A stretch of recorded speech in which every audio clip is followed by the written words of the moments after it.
তোমার অরিওকে নিয়েছিলাম, কি সর্বনাশ, কি সর্বনাশ করে দিচ্ছিল।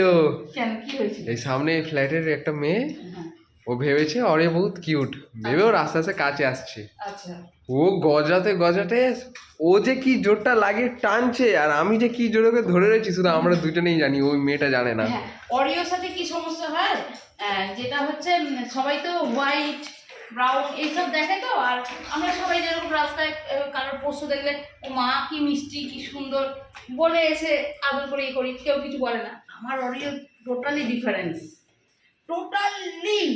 মানে ওর কাছে যদি একবার গিয়ে কেউ এরকম করে তার হয়ে গেছে, না বলে যদি গায়ে টাচ করেছে যতক্ষণ না আমরা বলবো, আর আমার আশেপাশে এলে তো তাকে ছিটে খাবে। এর আগে একবার অরি এরকম ঘুরছে, একটা বাচ্চা মেয়ে, না মেয়ে ভালোই বয়ে এসে বললো ও মা কি কিউটি বলে এরকম করতে, আর অরিও তাকে ঝাপতে ধরেছিল।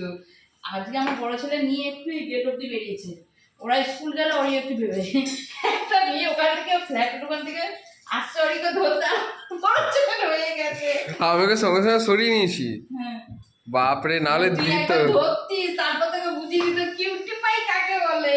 ওহ বাপরে বাপ। এমনিতে অডিও সব কথা বোঝে, যে তোর বাটি দে, খিদে পেয়েছে কিনা ও সব বুঝিয়ে দেবে, কিন্তু ওই আলগা খাতির একদম পছন্দ করে না, আলগা খাতির চলবে না ওর সাথে।